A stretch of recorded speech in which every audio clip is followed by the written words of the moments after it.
cat in the wall, eh? Okay, now you're talking my language. You ever drunk Baileys from a shoe? Oh, great. Thanks, Mother, for replacing the baby aspirin with LSD. How much you want to make a bet I can throw a football over the mountain?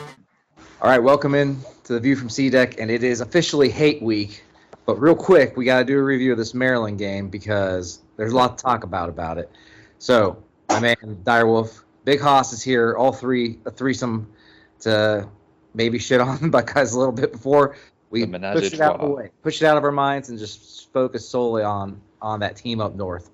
But Saturday, Ohio State wins 43-30 in a score that is not probably indicative of how close that game was. And I text these guys during the game. I'm like, man, Day's pulling a Cooper right now. This looks like a John Cooper like meltdown type game. And I wasn't too happy watching most of it, especially going into the game. But most of the top five struggled mightily. Actually, all the top five struggled mightily this weekend. So maybe there's just something in the air. Haas, what did you think there when you saw how that was going this Saturday? I mean, I don't think wasn't like the Northwestern game. I thought there was a better chance of us losing that game just because of how the weather impacted our offense and our ability to score. I never really thought we were going to lose the game. It was just more of kind of frustration and kind of I'm giving them a write-off for looking ahead to Michigan because, I mean, you looked around the nation, even Michigan themselves struggled. So I think it's just the impending matchup. So I'm, a little frustrated, but I was really excited to see how our secondary was going to fare up against some good competition, and I was pretty spot on with what I expected. Casey, what did you think there? I mean, I think there's to put our secondary a little bit. There were some nice plays made by Maryland. Sorry, Maryland's for sure. I've already got Michigan on the mind, but not something we're going to see this weekend. Yeah, exactly. Yes, Maryland probably had the best passing attack we've seen all year. Maybe Penn State is comparable. So I wasn't surprised to see them put up some points. They got legit receivers, and that's definitely our weakness, the biggest weakness on our team. But yeah, I was upset for sure. I thought we'd go in there, handle business, work on the run game to get prepped for Scum Week. But I think it was there was a little bit of good in it, in that I think the running struggles is more Henderson and not the freaking line, because Hayden there, and I mean, he was close to busting a couple. He wasn't going for like 20, 25 yards on runs, but he was getting 4, 5 right up the freaking middle all day long. And it basically never didn't work. When we ran up the middle. It was Blake Corum-esque. Yeah. But I think that Henderson getting hurt may have solved a lot of our own problems. Him being hurt enough that they sat him in the second half and they had a boot on him. Well, he did come in for like a play though. It was really weird. He came in out of like one play. It was really, and I was like, "What the hell is he doing back in the game?" Because he was getting totally outplayed by Hayden. You're right. Henderson looked like crap. Let's just say what it was. He looked like crap out there. He looked slow. Even on his touchdown on the screen, it was very slow. It was just more really bad defense. I was like, man, that was like the slowest cutback ever. And I think he is really hurt, but also I think he's just not good right now. Like that's just is what it is at the moment. And if Hayden's not starting ahead of him, I don't anticipate Miami being back. I thought that injury was enough to keep him out. Hayden should be starting, and we're going to have to roll with it. Go ahead. There was one play that stuck in my mind. I can't even remember which one. I think it was pretty late in the first half, but the play design was obviously a hole opened up on the right side, just to the right of the center, and Henderson freaking bounces it all the way out 5 yards past the line, and then he's all pissed off that nobody was over there to help him block. And if he would have just hit that hole, he's not going to break 50-yard touchdown run, but he's going to get 5 yards, and it's second 5 instead of second 12. Yeah. I think what we've seen the last few weeks is Ryan Day trying to establish early on the perimeter game, trying to spread the defense with those wide receiver screens. And then in this game, the first quarter, he was doing a lot of those stretch runs to the outside, and they weren't working. I mean, Henderson doesn't. Like I said a couple weeks ago, the injury I think has played a big part in him this year. but he doesn't have that speed right now to get to the outside and establish that edge. So I think he was the wrong guy to do that to begin with. But I think that's what I was okay with us doing, those stretch runs that weren't really working. I mean, they don't work because our wide receivers can't block. But I think he's going to do that against Michigan too. Just even if they don't work, it's keep them honest out there to keep those outside linebackers to try to help them keep in the contain, and then it'll open up the middle run game a little bit so our guards can get to the next level, which it worked out in the end. Third, fourth quarter, our guards were really getting up there, and that's why Hayden was able to get those 6-7 yard carries there. I'm not sure how much we can stretch them out either way. They're just better interior on Michigan. I'm talking about now. Yeah, it's better maybe in the interior than we are. Their D tackles are actually legit good, I think, and our guards are just okay. And Matthew Jones gets hurt in this game, which could affect us more. But let's keep focused here. That is my what are you doing for the week? Like, what are you doing? And that's keeping Henderson in the game and never putting Hayden. We talked about it before the game that we want to see a split of carries. Casey and I were texting back and forth. We want to see a split. And Day's he's flat until the second half of this game. Basically, flat refused to play Hayden over either Williams or Henderson ever. Not even to spell them. Like, he's just straight up was giving them all the carries if one of them wasn't available. It was all one guy, and then Hayden was an afterthought until people get injured. It's just silliness. If you've watched him run all year, he's been effective, and I get. We've talked about before, maybe there's issues with knowing the playbook or the pass protection or something like that. But eventually you got to, if you're planning on running the ball, you got to put the guy that's best at running the ball back there. And the most healthy. Yes, and the most healthy. Stat-wise, not a lot to write home about for anybody besides Down Hayden, who had 146 yards and 3 touchdowns. Stroud does not improve the Heisman case at all. 18 for 30, 241 and a touch. Guys were having trouble getting open, really. The wide receivers were. So overall, outside of Hayden, a pretty forgettable performance on offense. We get outgained for the third time now on the road. 3 out of our 4 road games we got outgained, and that's Maryland, Northwestern, and Penn State all outgained us. Now, it's by a yard, but still, it's Maryland, and not a good team. That's concerning. Does that concern you at all? Klaus, we'll go with you first. Yeah, I mean, it was concerning because going into the year, we knew we had all these home games, and with a small sample size for us to be on the road, and all of these road games are going against us, we're struggling. I mean, I like to see us in a dome in the playoff, but maybe our offense doesn't transfer away from home because we've played so many home games and haven't had that ability. And I think the Big Ten Championship game is going to be a nice tune-up if we make it there. That's going to be like almost a blessing in disguise, us not playing a good team. Because then I think we can kind of tune up. Hey, all right, this is what we have. We're gonna have 2 more games like this on the road in a dome. And this is gonna, get them a little bit more comfortable away from home. Because I think that's kind of what it boils down to is just not being comfortable on the road. Yeah, it's definitely concerning, but it is the last true road game that we're gonna play, so not as concerning. We've seen what Stroud can do in the Rose Bowl last year. I mean, their DBs in that game were obviously dinged up, so it's not exactly like against elite pass defense. But like Jason was saying, I mean, Scum is by far, I was texting you, Matt, they're probably the hardest team we're going to play until we play Georgia. Even if we play TCU in the semifinal, I think Michigan's better than them. So if we can get past them, and we're at home, those road issues are a moot point in that game, and then it's in a dome going from there. So I'm a little concerned about those road woes, but hopefully they don't come into play anymore.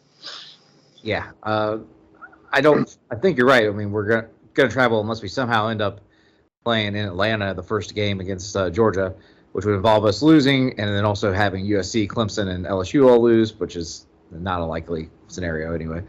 But it just bothers me because it's been all since the bye week. We've besides that Indiana game, we have not controlled games. We've gone long stretches and offensively mainly of struggling. And in this game, the defense struggled.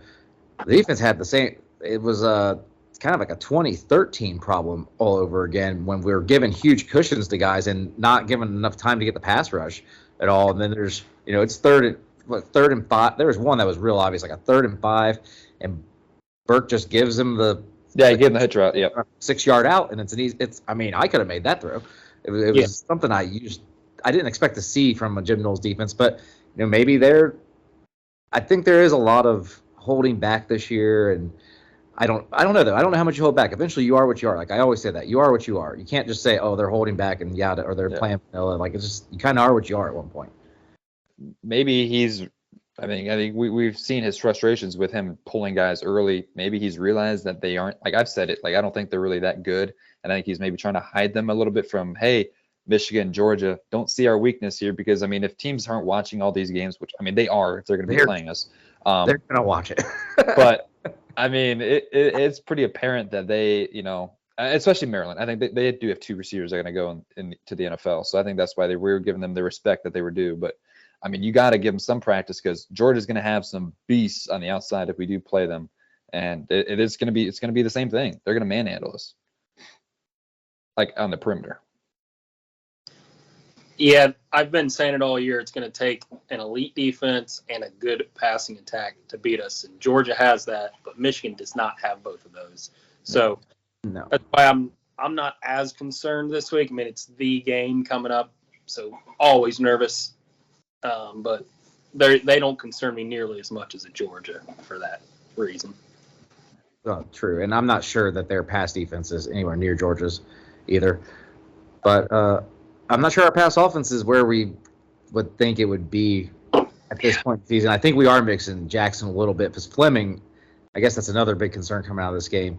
Yeah. Fleming's hands have just disappeared. He's got a couple of frying pans over there now, and it's pretty concerning. He had a couple bad drops that it was Greg McElroy was doing the game. Oh my God, he was horrible. He was missing players, like giving credit to.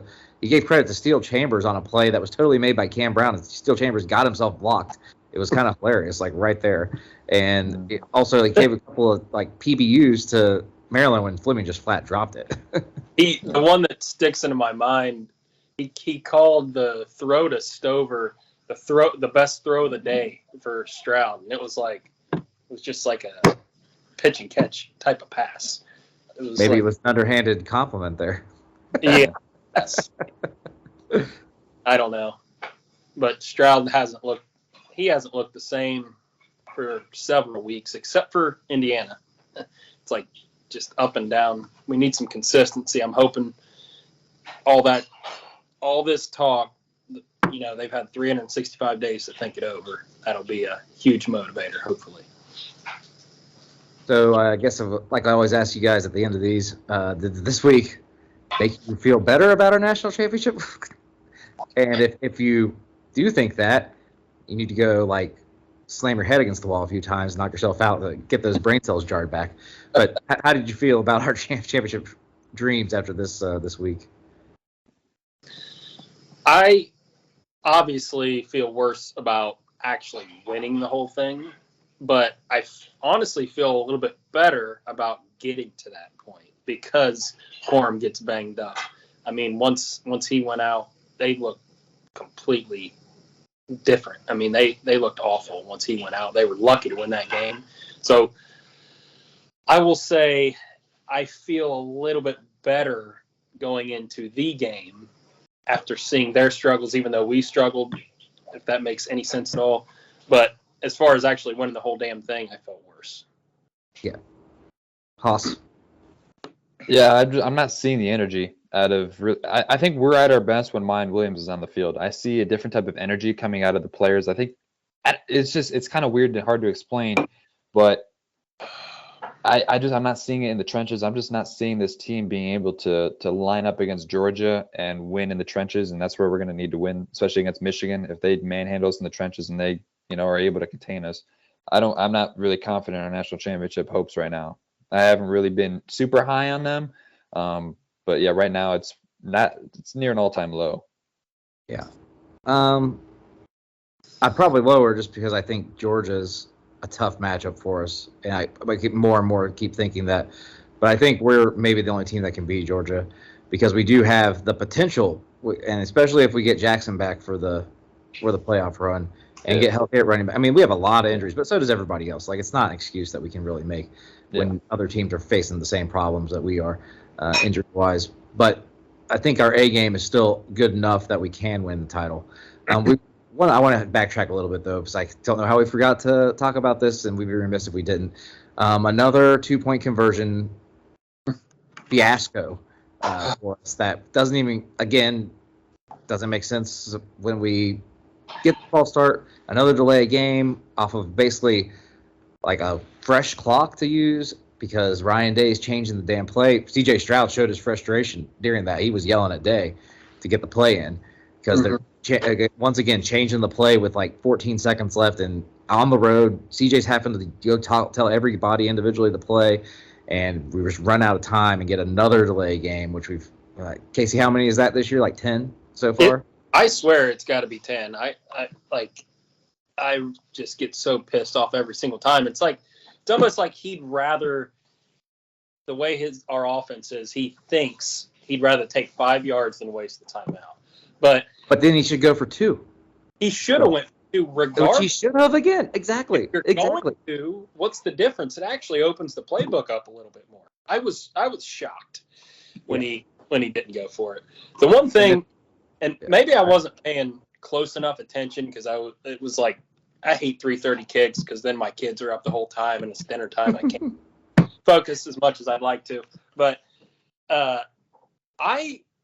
when we didn't get that first down at the end of the game and there's 42 seconds left, we're up 3. I assumed we're going to punt it and pin them inside the 10. What are the odds they're going to drive 60 yards to kick a field goal at 42 seconds? If we miss that freaking field goal, we give them the ball on the 40-yard line or wherever the hell it was, and then I would not be shocked if they got in the field goal range and sent it to overtime. I thought we should have punted. Go ahead, Haas. The lack of willingness to go into the hurry-up offense. I feel like we are also very potent in the hurry-up offense, and then that gives us the ability to make those changes at the line. When we're going into the huddle and then making a change at the line, it kind of defeats the point of doing a huddle and just go into the hurry-up. And I think that's when we're catching defenses on, and we can use our speed and use our talent, and that's when we have the mismatches. That's kind of the curious thing. I've said it all year. I think it's freaking stupid, letting him go to the line and make all these changes, and it's not using the timeouts, yada yada yada. It's just too much. And it's not him making the changes; it's Day. This is all totally Day. That's why they all look at the sideline, and then he signals in the change, but it's like the last minute, and it's just infuriating that it's how it never works. When he makes these last second changes, it's never like works because we're too discombobulated. We don't execute the play properly, even if it is like the right play to change into. Yeah. But I don't even know if it's the right play. And again, why aren't you going for 2 at that point? It only makes sense to go for 2. Like there is no advantage. And Casey's totally right. And I more thought about it, not because we might miss it, more like we just had a kick blocked, and this is not a short kick. Like, what if they block another one? And they came close earlier in the game. My wife even goes, "Man, they almost blocked that kick in his earlier field goal that he had." Yeah, I was shocked. I was like, I'm like pacing back and forth. I'm like, well, now we got a punt. And Effie's like, well, there's only 42 seconds. I'm like, that's plenty of time. And then we go up the line of this field goal. And I couldn't watch. I'm like, if we miss this, we're going to freaking lose this game. And it doesn't even, overtime most likely, and it doesn't even really make sense from like a scoring standpoint, because they still have a chance then. Like they're still getting the ball with a chance to win. Yep. Harrison came up with clutch cargo. Hayden saved the day, but Harrison had that. That won the game. That sack. Yeah. 2 sacks. All right. The one basically ended the game. The fumble was kind of just icing on it. All right. Well, that will do it for the review. Hopefully, Day is not Cooper. We're going to find out, though. We're going to find out this week if Day is Cooper or if Day is Urban Meyer 2.0. This is the biggest game of his career by far. He's got to bring it. But that'll do it for this podcast. We're going to make a very special Fuck Michigan podcast where we're going to share our thoughts of why we hate Michigan and some of our experiences. And we're also going to do, obviously, a Michigan preview and a separate one because they deserve their own. We're not going to clutter it with this mess and our hatred for what happened on Saturday. And then we'll have our other normal betting and CFP ranking reaction podcast later this week. But follow us, like us, subscribe, tell all your friends. I'm not sure if you should follow us on Twitter anymore. I'm thinking about getting off of that because of what's going on. But that'll do it for now. We'll see you guys later. Hey guys! Oh, big gulps, huh? All right. Well, see you later. A rich man's world.